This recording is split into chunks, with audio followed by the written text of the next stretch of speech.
Hey, all right. We got people in the room. What's happening? Sorry about it taking so long. I've been playing with technical issues for the last, oh, goodness, 10, 15 minutes here. But we got it off before 8. That's a plus. Mod me too.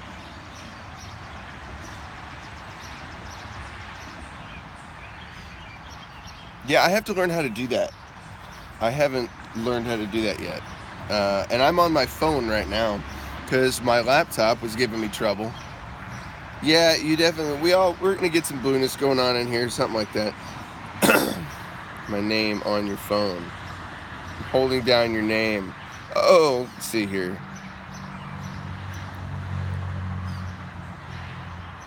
So I only had 4 options. Wait a minute. Maybe I don't. Well, that's not what I want. Morning, Steve. We don't. No, we don't need me to have bubbles in this stream. That's not what I'm trying to do. Huh. Well, I'm learning things. So I did what you said. And all that happened. Let's see here. Well, now this won't go away.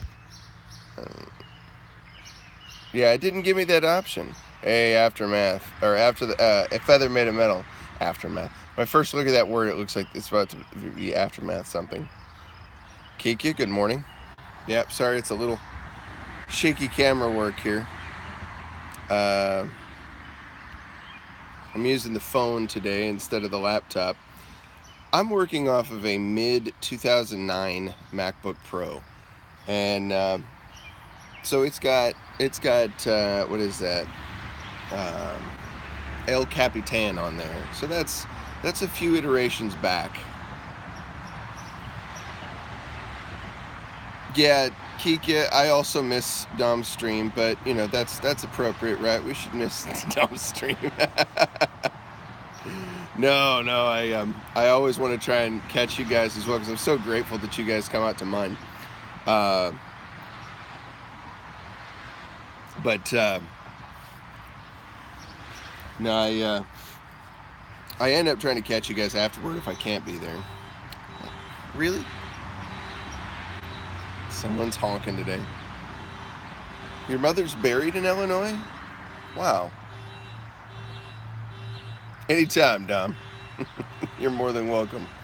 All right. See, now I have this thing up that I didn't want, and I can't make it go away. I clicked on your name. So the only choices it gives me... Oh, add moderator. It was hiding. Dom, you're a moderator now. How about that? Guess what? I couldn't see the choice. I had to slide down.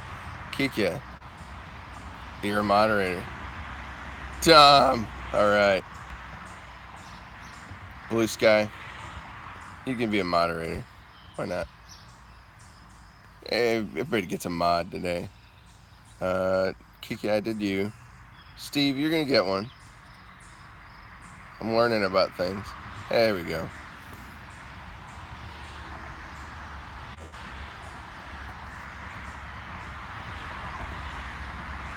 Steve, you're not looking blue. There you go. All right. All right.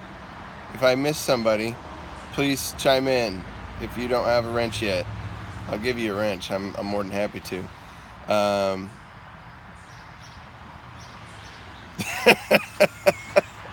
Yes, that's the only appropriate one because he steals bikes, right? As we all know. So you have to time Nimmer out, right?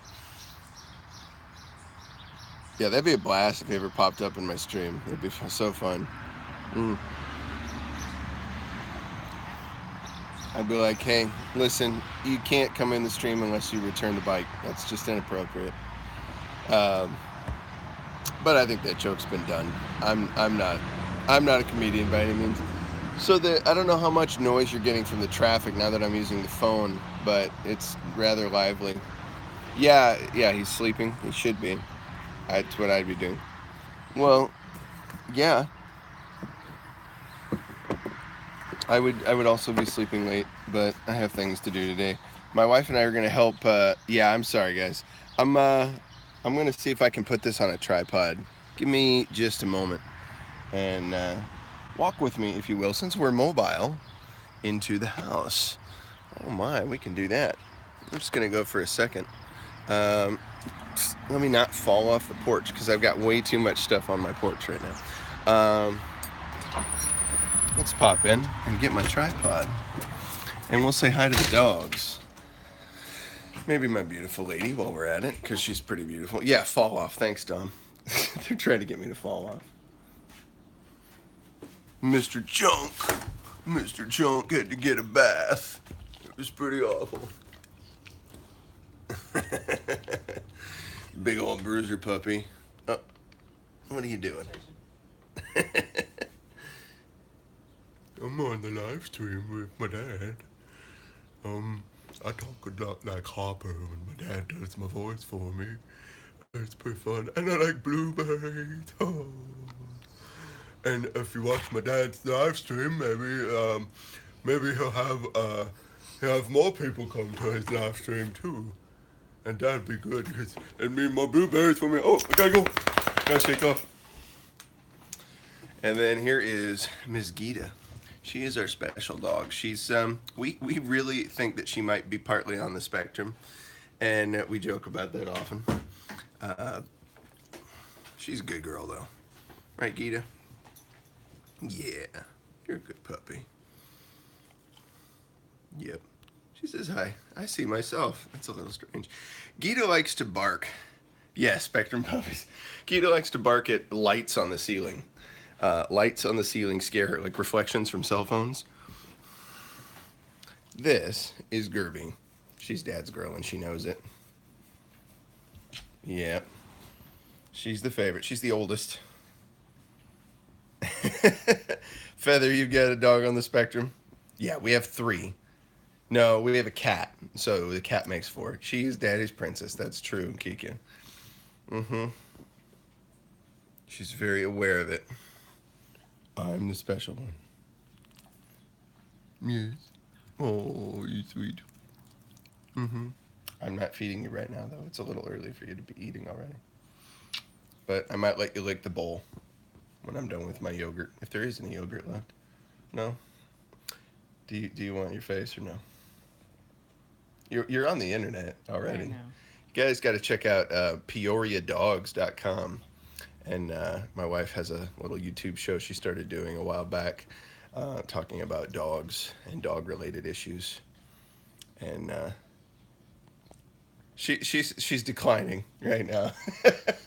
Like you're getting popular. Oh, great. Yeah, I think you were snuck in once or twice by mistake. Well, yeah. So you've been seen. It's all good. Yeah. You're just saying no repeat performances today? Right. Love you. Bonk. Sorry. I got her nose. All right. I came in here for something, and I'm about to leave without it. Man, ADD out the wazoo. All right. So this will hopefully, you did. You saw her. Just one second. He says, you lose. Oh, gosh. All right. Let's see if I can come on here and not spill more of my coffee.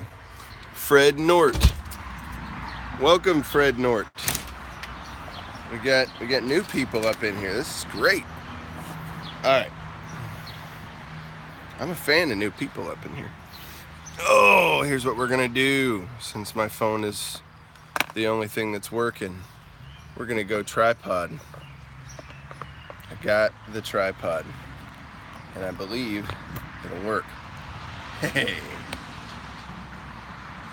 How is, let's not share my address with the whole world. Yeah, they're like $20 at the Walmart. Not bad. Pinder made me come over. He threatened me. Well, good. Good. That's his job. Oh, man. So, I know. What the heck, Fred? You got to show up at Dom's deal. So let's get to the topic for the day.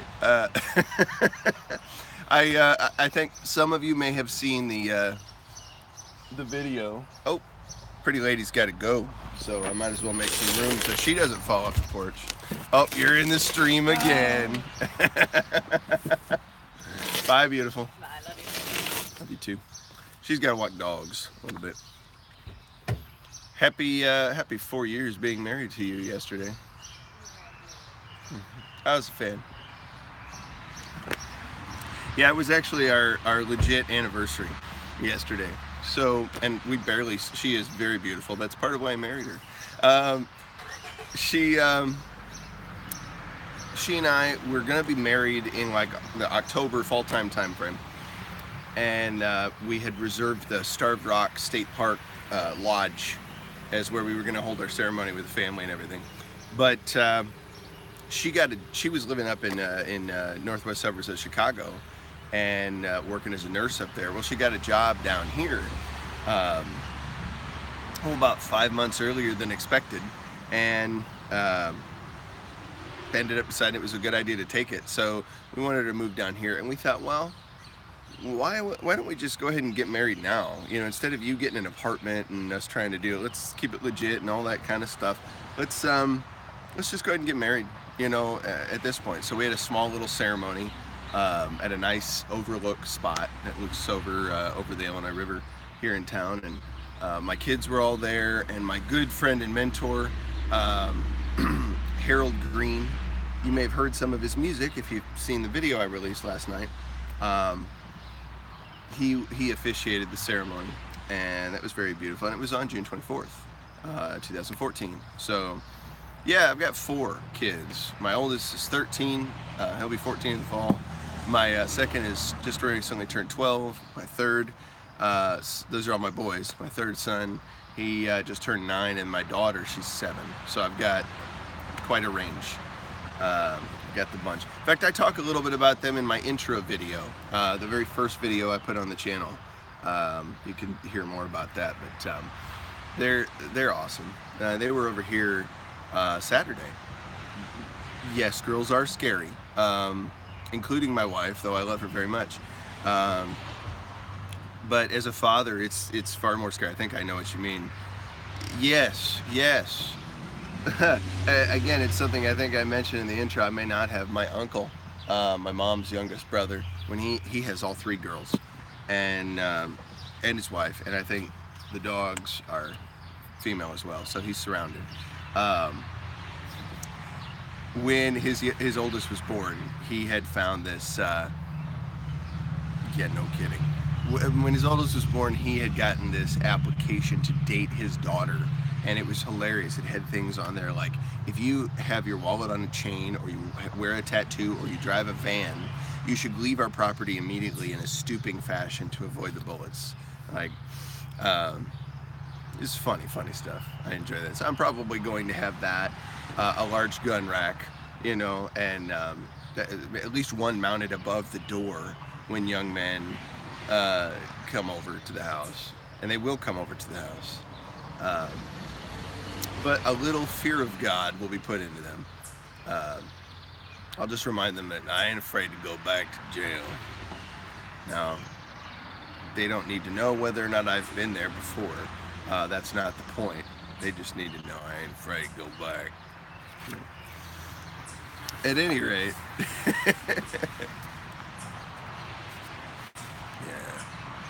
yeah.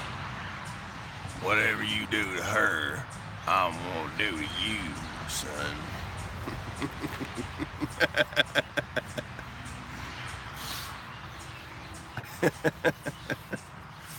Oh my goodness. So today, what I wanted to talk with you about, and this is cool because I'm like closer up in the camera, or is that cool? I wanted to talk a little bit about some of what I shared in my video from last night. I had the chance to go back to a family reunion for part of the extended family that's connected with mine, the Arnolds. Thank you. Yes. Yeah, on here. Thank you. I appreciate that. I'm sure my wife does as well. We went down to Emden and saw a lot of the Arnold family. Like I had said, it was my dad's mom. tripod is necessary. My dad's mom, my great grandma Bertha, on my dad's side, an endless legend. I don't know why I went like this. That was not necessary, but yeah, my sister and my mom noticed that on Facebook, and I had to get one like right away. I thought that's super cool. Um, but yeah, they're all over in Germany and Poland and such, Belgium. But certain group of folks, German folks, like I had said, came over in late 1800s, settled around Illinois, just south of central Illinois, to farm. And it was a difficult life, but it was a good life. They had a good, strong community there. And my great grandma Bertha Arnold, she was married to my great grandfather Nanky John Rademacher, and like I had mentioned, he passed away when he was in his mid 30s from appendicitis. It wasn't curable for whatever reason in that case back then. Something to do with penicillin availability, or it wasn't around yet. So she ended up raising 6 children, 3 boys, 3 girls. And I'd said in the video, it was my uncle Arnold. It was actually my uncle Walter, who was the oldest. Just misspoke about that. He was 13 at the time, and he helped to raise the family. But it's my great grandma who really really headed up that clan and made sure that those kids had a clear understanding of what was important in life. And one of the things that my great grandma did was that she focused on their religious heritage and tradition. I come from a long line of German Lutherans, and they had several prayers that they would say in German. Like Grandma Bertha spoke German at home, as well as English. They wanted the kids to be Americanized, plenty, but to not forget their culture. You know, it was the type of assimilation that used to be what our country was all about in a lot of ways. It was like you definitely don't forget your heritage, but you learn how to integrate into the culture that you're with, and it's a little easier for people of that culture to relate to you, you know, when you're coming from a foreign one. And of course, you know, people that are already in this culture can learn a bit about people from other cultures. I certainly encourage that.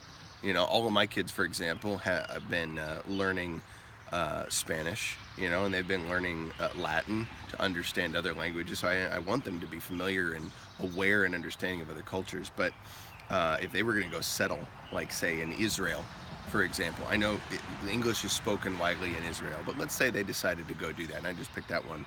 That's one of my favorites, and we'll talk about why in a minute. If they did that, I would encourage them to learn how to assimilate into that culture appropriately, and to learn Hebrew, because it is the national language of the country, to get familiar with some of the customs and traditions, you know. So my great grandma insisted on that with all her kids, and it definitely was to their benefit. But thankfully, that religious tradition was passed down to me, not just from my mom's or my dad's side, but also from my mom's side. My mom's dad, one of his hobbies was to study the Bible, and he had all these mountains of books in his little library. And after he had passed, over the last few years, my mom's mom, my grandmother, had been giving me grocery bags full of his books. She said, take these. If you want them, if you're interested in them, take these. And she knew that I had an interest and fascination with ancient biblical studies and texts. So she thought, you can continue with that interest and use the resources he developed. What's real cool about that is, for example, like one of my favorites, he's got this commentary on the Torah, on the books of Moses here, by Richard Elliott Friedman. And what's really neat about this is that he's got like his notes in it. He's got little markings in the margins and such. And you know, I can see his thoughts on different passages, different things he's highlighted. Um, so now I'm going through this, and I'm putting my highlights and my notes alongside his of the things that I discover. And I'm hoping that I can keep this in a good enough shape that as one of my kids are older, or one of my grandkids, uh, hopefully they'll want to continue their study and use this resource and make their own notes. You know, and it would be really neat to see how many generations something like this could be carried on. You know, and maybe it won't be. I've already made some mistakes with it. I got some coffee stain I got in there by mistake. It's hard to keep things nice when you got 3 dogs. It's frustrating. Love them. I want to do air quotes for that, but I won't do that any more than I already have. Dogs. But yeah, it's kind of neat. All of these different tools. I've got like this whole nice stone edition Tanakh, the entire Old Testament, in both English and Hebrew, and boy, it's just beautiful. It's got maps, it's got diagrams, it's got listings of families and things like that in there. It's got all kinds of interesting things, and I've got a fascination that I've developed in the last 10 years. Kami Dom. I missed that one. I'll have to check back on that later. I can't remember what I was saying. See, if I pay too much attention, this is nice. When I'm doing my phone, I can only say like 1 or 2 chat comments at a time, so I can't constantly be distracted by it. I love, about 10 years ago, I started to develop a love for the ancient Hebrew language, like the pictographic language that it started out as. Although there's some that think maybe the modern characters or something close to that. Yeah, the squirrels and the chipmunks are noisy out here. Tom Spam. His mission is to distract. There are some thoughts that maybe both the modern characters, what they call the Katav Asheri, was in an earlier form, and that it perhaps was a depiction of how you put your tongue in your mouth in order to pronounce the sound of that letter. There's some theories on that. It's a great book that I highly recommend if you want to learn more about ancient Hebrew. It's very, very cool. It's called Origin of the Speeches by Isaac Moseson. And I'd highly look that one. I have it on Kindle. I had a copy. I gave it to my sister a while back. But it's really, really neat to just break down the fundamentals of language into really like 7 different sound groupings. You know, you've got labials, which are largely pronounced with your lips. Fricatives, the F-type sounds. I'm trying to think. Gutturals is a third. You know, the things that come up from your gut. You know, the H's or the G's. You gotta really emphasize to say that kind of consonantal sound. You have dentals, T's and D's. You gotta put the tongue against your teeth to get them. Liquids, where your tongue touches the roof of your mouth. R's and L's. You know, and they're both liquid letters. That's why in some, you know, Asian stereotypes, but it does happen in certain Asian languages, especially when they try to speak English, where R and L sounds can get transposed with one another.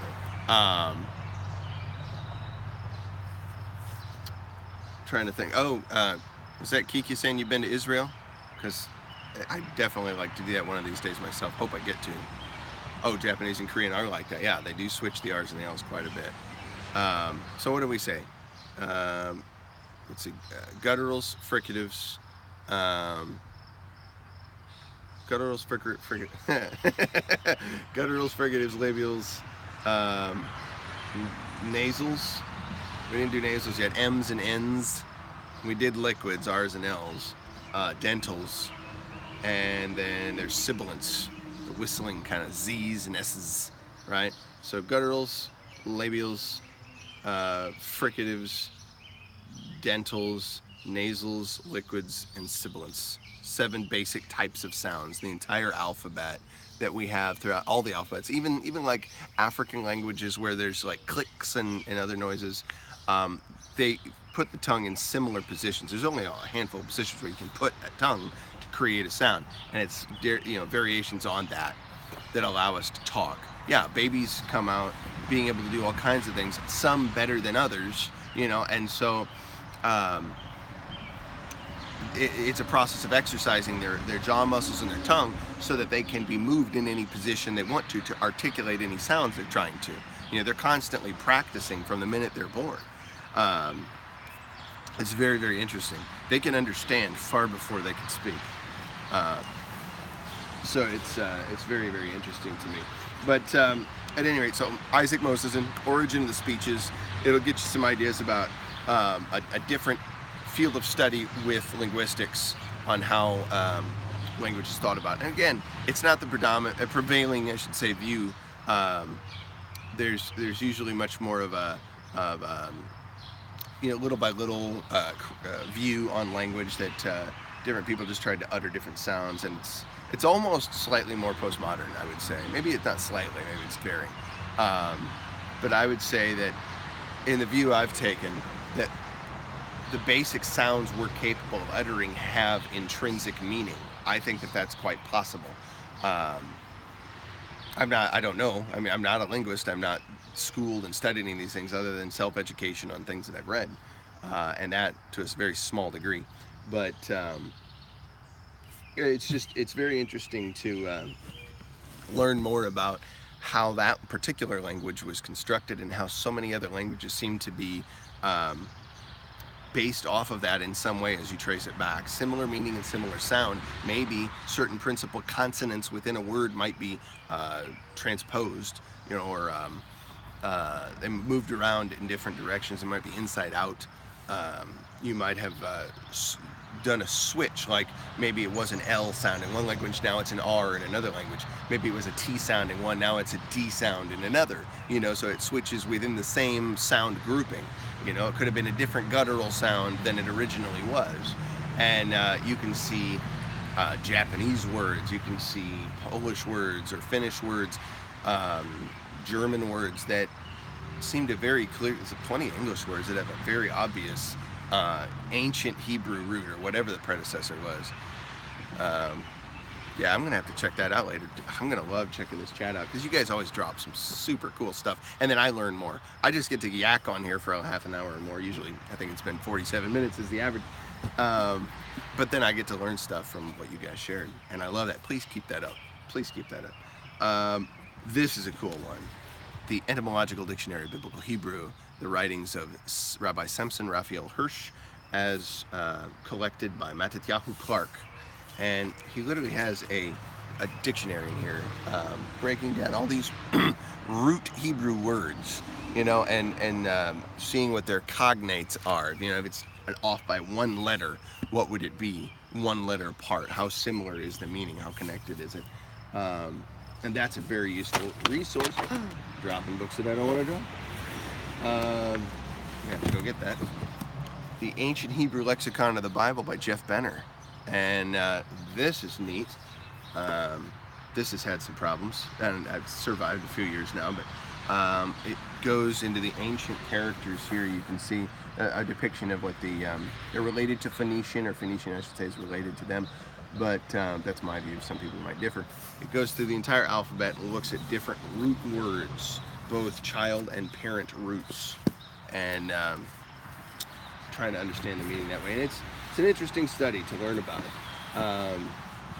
how words are constructed, because if you get that words mean things, like a favorite teacher of mine had often said, then that makes life a lot more interesting. It makes study of the Bible a lot more interesting, regardless of what your views on it are. Maybe you're a-religious, maybe you're agnostic. That's great. I encourage people to have whatever views they're going to have, but I definitely encourage, regardless of your view, to dig into this book, because it's obviously chock full of stuff that you could spend your whole life studying, and it's probably going to be productive for your life. I have this little pocket knot that I carry around with me, which is super cool. Again, I'm not Jewish, right? I'm coming from a Christian tradition, but there's so many cool things that I think the Hebrew community, the Jewish community, which Jews would be like the only visible part that we tend to see anymore of the Hebrew nation. Um, that's still I should say visibly around today. You've got all these other tribes that were part of it, like Gad and Asher and Naphtali, and they were, as I understand it, absorbed into the Syrian culture. There was a war going on when King Solomon's kids. Drum Christianity is Jewish. Oh, you're saying drum Christianity is Jewish. I thought you were calling it drum Christianity, like because it's my version. I misunderstood you. That would have been funnier. No, you're absolutely right. That's my view as well. But going back to the time of King Solomon, his kids Rehoboam and Jeroboam, they had a bit of a falling out with each other. And Jeroboam wanted to reinstitute a mixture of worship to different pagan gods, in mix with worship to the Almighty, Yod-Heh-Vav-Heh, Yehovah, Yehoahua, Yahweh. There's over 30 different pronunciations of the name, and some people think you shouldn't pronounce the name, and there's all kinds of debates on that. I do. I tend to go with Yehovah. That's the one that's got the closest representation of vowel markings in some of the different literature, what they call the different Aleppo Codex, which is not the same Aleppo as the Gary Johnson moment, but there's or maybe it was the same place where that was found, I believe. And then there's the Leningrad Codex, which old versions that we have of Old Testament writings.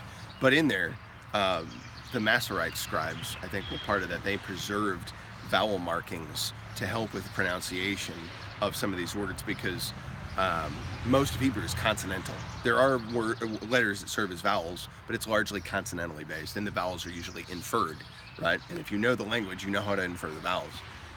And that helps on eliminating redundancy. When you're trying to communicate something, you can make your message as compact as possible, which I'm not good at doing. But that was one of the features, of ancient Hebrew, in that you could crunch things down to just the consonants. And if you know the language, you can infer where the vowel sounds are supposed to be at. But the Masorites were pretty cool about trying to preserve that stuff. So I went pretty deep on that rabbit trail. Now I got to figure out where I was at. So ancient Hebrew something, it's cool. You'll go down deep, you'll stay down. Okay, Jeroboam and Rehoboam. Well, there were some Jews that did want to kill Jesus. It wasn't all of the Jews, but it was a certain segment of them. Yeah, it does, and that's been an issue for a lot of people for centuries, because the Jews were looked at by a lot of early Christians as the killers of God, and they were very unhappy with them, and that produced a great deal of anti-Semitism in the early church fathers. So there has been this big split culturally, between the Gentile Christian culture and the Jewish believer culture, and the Jews that didn't want anything to have with this Jesus guy, because hey, now these people are trying to kill us back. It's kind of rough. But there's been splits and divisions in the families of God throughout biblical history, and this thing between Jeroboam and Rehoboam. Jeroboam wanted this idol worship mixed with worship to the God of Abraham, Isaac, and Jacob, and that wasn't sitting right with a lot of the rest of the nation. So I guess a lot of the tribes of Judah, Benjamin, and Levi, Levi were the priests, right? The priestly tribe was within Levi. And so those three ended up staying in the southern parts in Judah, under Judah's banner. The other 10 of the tribes, and I'd say 10 because there's really like a baker's dozen there. You've got Joseph, right? Joseph had two sons, Ephraim and Manasseh. And so there are times where the 12 tribes are talked about. If you want to talk about just the 12, you talk about Joseph. And you don't have to talk about Ephraim and Manasseh. You just talk about Joseph being in there. Or you could talk about one of the two. If you want to leave Joseph out, you can split open and talk about Ephraim and Manasseh. And Joseph is represented there by his two sons and their descendants. Sometimes Levi's not mentioned, so they would do that way. They would span it out and talk about it that way. So, like if it's a military procession, the Levites aren't supposed to go to war; they're the priests, you know. So they might not be mentioned in a naming of the tribes as they're going forward in that situation. But at any rate, so there's other 10, largely led by the tribe of Dan. They went north, and Ephraim was a big supporter of that at that time, and so they had this split. After a couple hundred years, they had a treaty going on with the Assyrians. Well, the Assyrians broke that treaty, and not only did they come in and wipe them out, but they forced them to intermarry with their people and erase their national identity. So that produced what we would know as the Samaritans that you see in the New Testament writings. So you got the Jews that were faithful. It was under the tribe of Judah. That's why we end up calling them Jews. They're down in Judah, and they last another 100 years before King Nebuchadnezzar lays siege to their city and takes it over. And you've got the whole business taking the Jews away in captivity to Babylon for 70 years. And that's where you end up hearing the stories about Daniel and the lion's den, and Shadrach, Meshach, and Abednego happens during that time. Well, eventually, the Babylonians are taken over. Nebuchadnezzar's grandson, I think it is, Belshazzar, he's in power at some point. Daniel's still alive. And you have the whole episode they call the handwriting on the wall that went on. And that's worthwhile reading, because that's an interesting one. And it actually says that this hand starts writing on the wall at this party in front of this king, this Babylonian king. And he's freaking out so much, it says his knees smote one against the other. His knees were literally knocking, and his loins were loosed. It actually says that he dumped in his pants. And I love that biblical writings can be that descriptive and humiliatory to different people at different times. My wife and I were just reading through the book of 1 Samuel as part of our daily reading. Here's my coffee. And we're in chapter 6 of 1 Samuel. And the Philistines had stolen the Ark of the Covenant from Israel. And they took it amongst 5 different cities. And these 5 cities ended up having plagues of mice and of hemorrhoids. The old English term is emrods, but in some versions will say sores. You know, and the best that I could find on some of the specifics of the language is suggesting that these guys actually had hemorrhoidal flare-ups. You know, and it could be, you know, hemorrhoidal flare-ups in other places of the body as well, but I suspect it was probably happening in the place we traditionally know as being where you have hemorrhoidal flare-ups. And that's funny to me because their priests told them, okay, we can't just give this back. You know, we've got to put an offering inside of it, you know, like I'm sorry kind of thing. Yeah, it was Dandelion. Yeah, that was Dandelion coming in. But I get the dog hair often too, Blue Sky. It's lovely. So we got to give this ark back, right? We can't do it empty. We got to put some offering in there to say, we're sorry. We don't want you to give us plagues anymore, God of Israel. So they had to put in, the priest said, 5 golden mice statues, you know, to represent the 5 cities and where they had mice plagues. And 5 golden hemorrhoids. This is what it says. And it's like one of my favorite Bible teachers, Dr. Chuck Missler. He just recently passed away, God rest him. He says, I wonder who posed for that, you know? Who posed for a hemorrhoid statue, right? To form that sucker.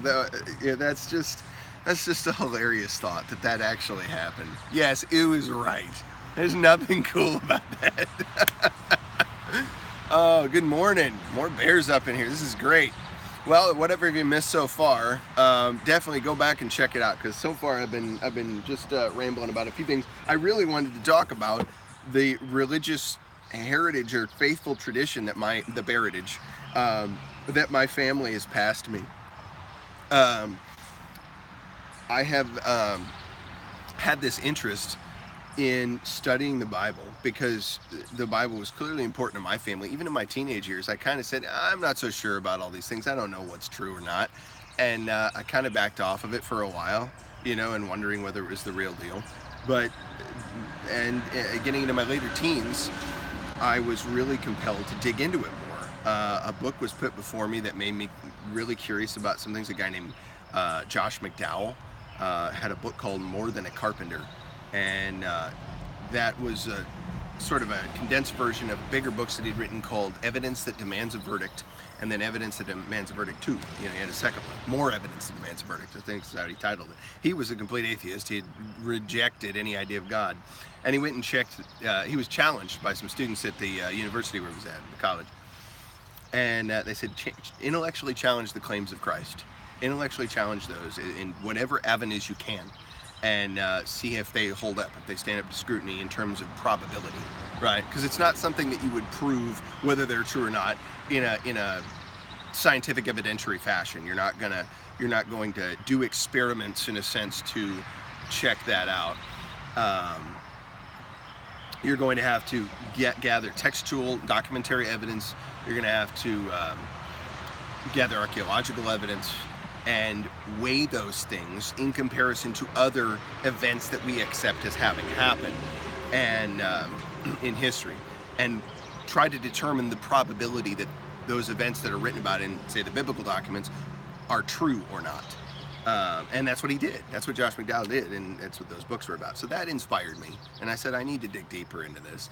And it's been a love of mine, a hobby of mine for a long time. There are times when I've pursued it less than others, and I can definitely see that my life is less satisfying when that's in a lull. So, yeah, I definitely think there was a big bang. I think it started when a guy said, "Let there be light," and everything just it's there.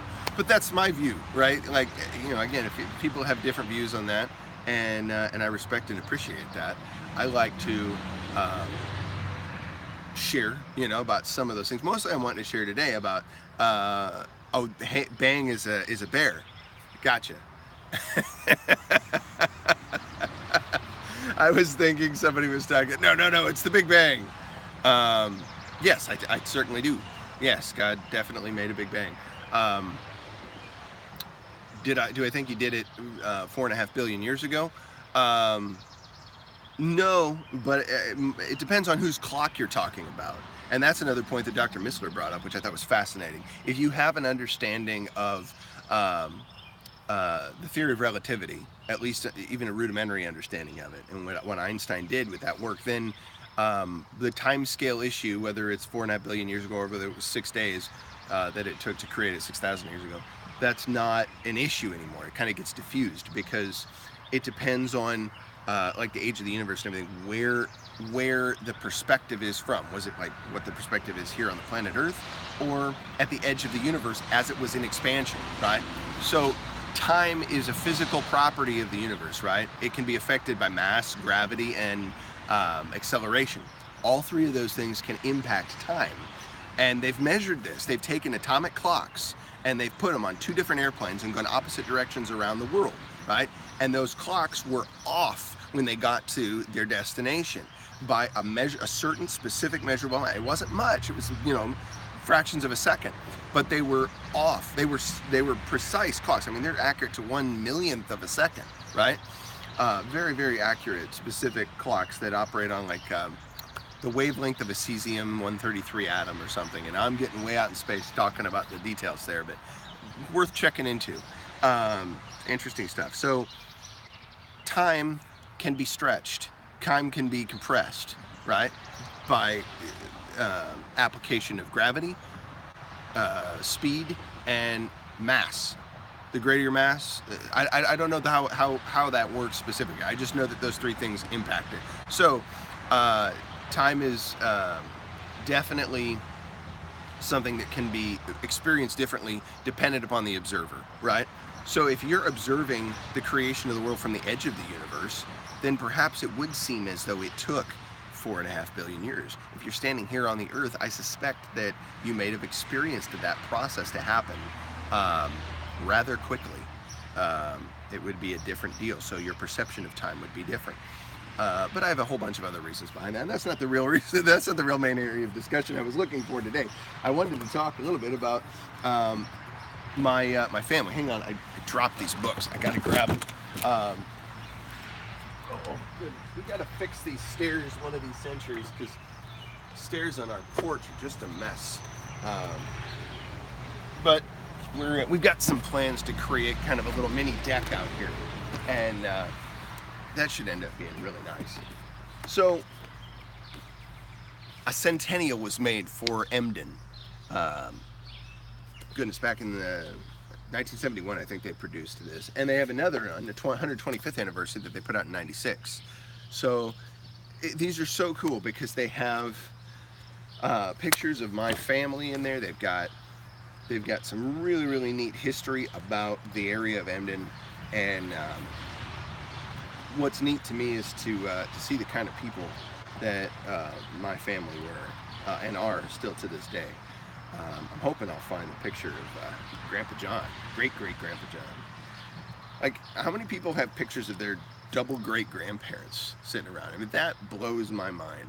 Hey, cool, I'm going to check that link out, Blue Sky. That would be cool. Arnold Rademacher, Bertha C. Arnold, and Nanky J. I believe that's the Bergmans. Let's see here. Where's that them? I'm trying to see here. No, that's the Bergmans. I think that's okay. So I've got a picture of the Rademakers here. It's just shown it last night, and it was just staggering. Can't pass that up. But at any rate, so whether I find it or not, it's cool. But learning more about the continual tradition of my family to stick into their religious life, and it's the way that they treat each other, the way they treat other people.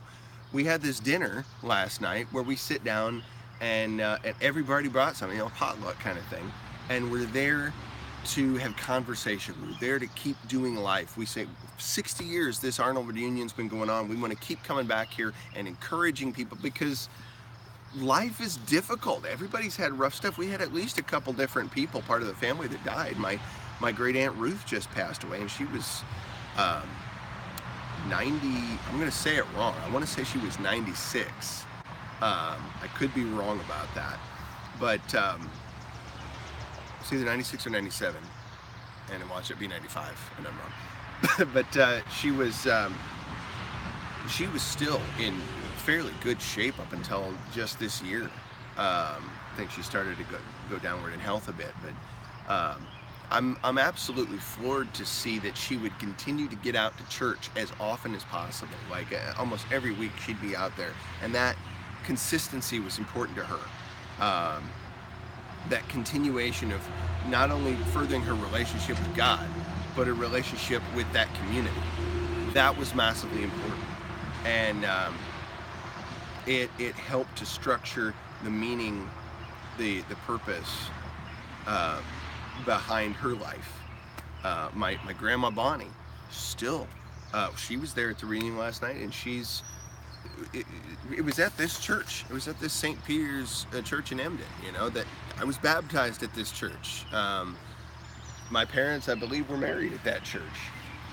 And I've been hanging around that church off and on since I was born. It's just kind of really neat to be connected with that religious heritage that went back generations, even before my family came across the ocean. Quadruple great grandpa Nanky Lurs Rademacher was his name, and back in I think he was born back in the 1700s, and still he was keeping that tradition of faith in God going, and it was a staple for the organization of my family. I don't know that my great grandma would have been able to sustain having 6 kids and not going absolutely bonkers if she didn't have her faith as a glue, because it really served that purpose. If it's all not true, is it a crutch? Yeah, quite possibly, but it's a good crutch. I had a drill sergeant when I was in basic training. I'm just thinking of this now. Drill Sergeant Carr, and he talked like that. Yeah, never forget him. He used to use the phrase "mo frackies," just because it sounded funny to him. And he was a 11 Bravo light fighter infantry guy for the longest time. Massive amount of respect for that guy. He taught me a lot. taught me a heck of a lot. He was funny as heck. But he used to say, hot meal's a crutch. It's a good crutch, but it's a crutch. You know, coffee in the morning, it's a crutch. It's a good crutch, and I like it, but it's a crutch. You know, I was like, okay, that's fine. You know, and it just got me thinking. You know, maybe the religious traditions that my family has are a crutch to lean on. You know, to support them in difficult times of struggle in life. That may very well be the case. And if it's not true, you know, so be it. But if it is, all the better, you know. And I can definitely say that it's benefited me because I've had plenty of struggles thus far, probably not near as much as some and maybe more than others. But to navigate those up here gets difficult. It gets really, really struggling. Or struggling. It gets struggling. That's a silly way to say that. It gets difficult. It gets trying. And that is the proper way to put that. Yeah, I'm really, really grateful for having that tradition passed down to me because it has helped me to navigate. Someone's trying to email me. It's helped me to navigate my life. And it's helped me to find joy and focus in the midst of things that have been exceptionally difficult. So I'm really glad for all of that, and I hope to keep it going for generations because I would suspect that there's likely to be struggles and difficulties in our culture and throughout the world across the next 50 to 100 years. It wouldn't shock me. There's probably going to be prosperity at times, but there could be a lot of the exact opposite. And so if my kids don't have a framework from which to navigate the world that sustains them mentally, emotionally, because this is something, this has been something that doesn't just sustain me, you know, like emotionally, right? It doesn't just support me in that way. This is something where I can exercise my brain. There's a lot of mathematics. There's a lot of critical thinking that goes into a biblical study as a hobby. I mean, I'm studying different languages and I'm trying to understand passages of an ancient text that I've read for years that have deep meaning, various levels of meaning, and understand them not just in my native tongue, but in the tongue that they are originally penned in. Or other tongues. I've got Spanish Bibles. I've got Tagalog Bibles, you know, that I try to dig into a little bit. I don't read them fluently, but it's useful for me to try and understand some of the dynamics of how things are translated to other languages and that the idioms can make sense. Because idioms don't always go from culture to culture. You might have to change the idiom around so it's similar, but someone gets the general point. You know, and that means you have to really spend some time thinking about what the idiom is really trying to say. So definitely useful for this, right? Not just here. I don't know what traditions, what backgrounds your family's brought to you, but if there is any potential faithful heritage in there, you know, build on it. If it's not there, build one in the first place and pass it on. Some kind, you know, whatever you choose to do. Whether you're going to have a religious tradition with it or not, dig into this book, man. Dig into the ancient Hebrew stuff. It's way cool, and it's only going to be better for you in the long run. I think you're going to dig it. I've been rambling for a bit. It's been about 55 minutes here, getting close. One last thing I thought I'd show you, which is kind of fun. So, my pastor, a guy named Mike Wolmer, he's a great man, wonderful guy, former Army Ranger. He's super cool. He had been on a trip to Israel not too long ago, and he and his wife brought me back this replica of a jar here, a clay jar, and inside is a replica of a portion of the scroll of Isaiah, as was found in the Dead Sea. So it's all parchment looking like stuff here on the one side, but on the other side you have the actual ancient, I guess it would be, and I sit and try to read it at times, You know, see if I can interpret what I'm seeing there. I can make out some of the words here and there, but boy, it gets tougher to read. You have to really know your Hebrew at some point. And I play someone on TV that knows their Hebrew. That's pretty much what it is, you know, or on YouTube, shall I say. But the more you dig into it, the more it makes sense. And I think studying the pictographic version is even better because they correspond to the modern characters, and each pictograph has a concept or an idea tied into it, and the ideas build on one another, right? So as you put all those different things together, they form words. And I think I'm repeating myself a little bit there. Trying to restate the same thing out of the words. It's really kind of neat because even if you don't fully speak the language, if you're not officially trained in it, if you know the pictographs and you understand their meaning, you understand how they fit together to form words, you can generally figure out how a word is somewhat pronounced, at least in the basic consonant form. You might not get the vowels all right, but you will largely have an idea of what that term is talking about because it relates back. Every letter relates back conceptually to something that you have experience with in this world. One of the letters, the aleph, is the head of an ox. The bet is the floor plan of a house looking from above. It's the idea of a family or being in something. It's usually the preposition in is represented with the letter bet. You have an ox is a beast that can lead things in agriculture, which I think is fun. You can pull the plow with the ox because it's that beast that can handle it. It's got the strength to lead. So the way that a tent used to be made by these nomads back in the day, you have this center pole in the middle of it that would be like the foundation of that tent. They would call that the ab, right? Because sometimes the B, aleph and bet are the two letters. The B sound, or the B letter would also be softerly pronounced as a B. Softerly? Yeah, it's an adverb. It's not an adverb. It would be more softly pronounced as a V sound. So av was that center pole that supports everything. Interestingly enough, something that serves the same function to support is a father, a head of a house.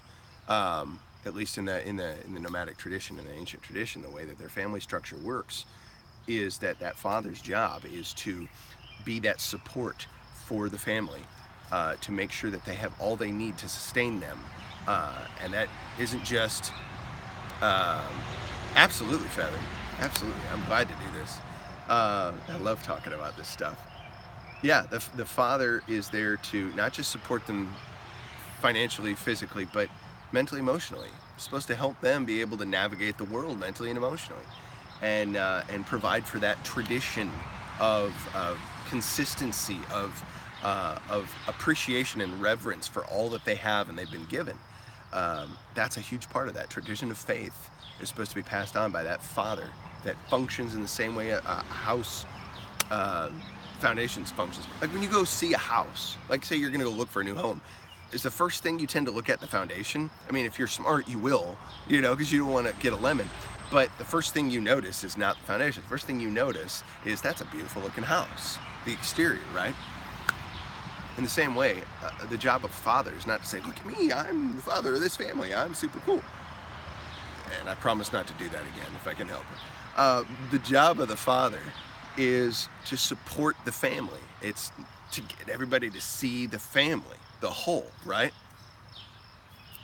And the coolest part of that, the fifth letter of the alphabet is the hey. A hey is like a breathier letter. It's like our H, basically. And it's this picture of a person with their arms raised, right? Their arms raised up like this. I mean, you can almost visualize it by staying back here. If they're standing up like this, they've got their arms raised, their legs out, right? It's like a letter H that we would see in our modern English, right? It's almost constructed the same way. So that was the idea of what it was meant to represent. And this person with their arms raised, they're beholding something. Something is being revealed to them, right? That's the idea. They're learning something. And so it was an idea of revelation behind that letter. And when you add that letter to a word, it often indicates the essence of what that word is about, right? That's the idea behind it. So you insert an H into the word av for father, right? Now you have the word for love, ahav, right? Because the essence of a father is supposed to be love, right? And not just an emotional thing, right? It's love in the Hebraic sense. All their words are action words, right? All their verbs are based off of an action. All their root words are all based off of a verb, root in some way or another. But largely, it's verb roots. And again, I'm not a linguist. Don't quote me. I'm not super schooled in it, so I may not be 100% right. But I'm saying in general. No, I'm not. No, I'm not Jewish. but the God I worship, yeah, he revealed himself in that culture. So it's of relevance to me. It's a neat thing. There's a lot of things that Jews are doing today, which I still think are worthwhile things. What am I thinking here? So the idea behind love is an action, doing for others, right? Above yourself, doing what they need, providing for them, to act on their behalf, right? That's love, right? Yeah, there's in the Greek, they have 5 different terms for love. There's the eros, which is like the romantic love, erotic. We get that word out of there. There's the phileo, which is like where we get the word Philadelphia, the city of brotherly love, that kind of thing. There's storge, which is an emotional kind of bond, you know, that maybe a mother might have for her children. There's what am I thinking now? There's agapeo. Agapeo is it's a different one. It's more of an unconditional kind of love. It's a love that will go above and beyond for somebody, right? Regardless of their response. And then there's agape, which is a different form. I think agapeo comes from agape, but agape is that love that's talked about in 1 Corinthians chapter 13. Oh, we got another. See, I got to get rid of these notifications before I do a live stream on my phone. They pop up and I can't see my screen. Agape is a word that's used specifically about the type of love God has for his people. So it's a unique type of thing. But yeah, all of that concept coming out of these little letters in Hebrew, these little pictures of a bull and a house, or I should say an ox and a house, and a person with their arms raised, you know, in Revelation. All of that has volumes to be shared, right? 3 little letters, and I could spend another day talking about that. I'm not going to. I'm going to stop now. I have not been to the Agape Music Festival, but I have heard of it. I have definitely heard about that. I have plenty of friends who've gone down and things like that. That would be an amazing thing to do. Hey, Kill Switch, what's happening?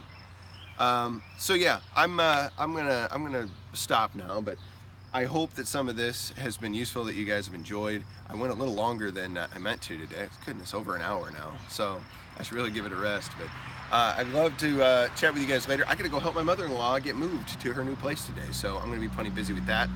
I love you, Bears. I will hope to see you better. Yeah, thank you, Blue Sky.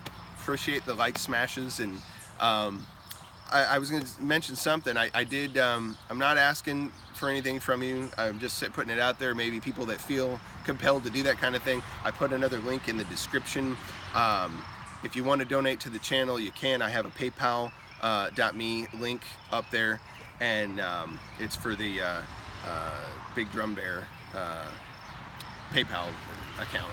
So yeah, not asking do anything big there. It's just like, hey, if you feel compelled, if you feel like you want to share, you want to see the channel grow, it's greatly appreciated. You know, that hopefully one day I can be doing more and more of this, and I can develop materials that I can put out there and make available, kind of like Owen makes specials. I'm going to be making some albums with buddies of mine that are hopefully going to be coming out this year in the fall. And I'll make those available. Go check out my buddy Harold Green at haroldgreenmusic.com, or his YouTube channel. He did the music for this this video that I put out last night. I just shared a clip of one of his interpretations of the doxology music. No, Mama. I almost couldn't see because I'm only seeing one chat at a time. I just saw that one right there. But yeah, I'm on my phone, so I can only see a few things. No, what did you say? Did you have a comment or something that I missed completely? I'm gonna go back through the chat later, and I'm gonna have to pick all these up. No, what did you say, Mama? Tell me again. I missed it because I can't really even. Well, you're welcome to be annoying. I appreciate your obnoxiousness. You know, everybody has something valuable to contribute here, and I would hate for you to feel that I think otherwise, because that's not the truth. I'm massively appreciative of all you guys. I'm scrolling back now. Dang, did I do something? No, I'm just making sure. I didn't want to miss you. I love you too, Mama Bear. Got all hearts from you and stuff. I don't know. I must have missed something in there. No, never want anybody to feel left out. I'm gonna talk to Dom and some others today, and figure out how to get my old hunk of junk laptop, my old MacBook Pro here from 2009, to properly do live streams. And get it set so that I can actually schedule them, and then you get the notification like a half hour early or something like that, or 15 minutes out, like it's supposed to do. And do these like professional like and stuff, and then eventually we'll do some not just out here. What I'd love to do is also go over to this park that I love to run at. They call it the Detweiler Riverside Park. It was an old golf course that was converted into a walking park, and it's amazing out there. It's so good, so pretty. I'd love to get more outdoor streams and things like that, because this is where I love to be. So we're gonna do a canoe stream. We're gonna do a canoe stream. That's gonna happen. I'm gonna get this phone out there, and one of these mornings you're gonna pop on. I'm gonna be in the middle of the Illinois River. How much fun would that be? So yeah, the chirping is fun. It's beautiful. I'm gonna get a variety of different bird songs. Might as well start your morning with some positive stuff. I mean, I don't think these characters out here do this for no good reason. I'm sure that they have their, practical reasons, but boy, it's certainly therapeutic to me. I love it. It makes me think about worthwhile things. Whatever is true and noble, whatever is right and pure, to be admired and lovely, what's excellent and worthy of praise, dwell on these things. And I think that's a paraphrase, or it might be from the newer version, but that's Philippians 4:8, I believe. Paul's letter to the church at Philippi. Really, his name was Saul, or Shaul. Some people nicknamed him Paul because he was smaller, diminutive, and that's kind of what Paul means, smaller guy. But yeah, Rabbi Shaul, Rav Shaul, as he would have been known. Neat character. Wrote some good stuff. Seems a little odd at times. Seems like some people think he's kind of not a fan of women, and it's not the case at all. No, he's quite a fan. He just felt he wasn't going to get married. And well, I'll certainly try to, Mama Bear. I appreciate that, and I'm glad you guys came and checked it out. I'm just talking. This is what I would do anyway, so I figured might as well film it and share it with somebody. Yes, Kika, he was very interesting. All right, you guys have a great day. Blessings to you. Think of your destiny. What do you want it to be? Whatever you want it to be, I hope it's a good one, and I hope you think about how you're going to impact people down the road. You never know what your words, what your actions, what your thoughts might do to benefit somebody. Make it good. Make it great. Peace, Bears.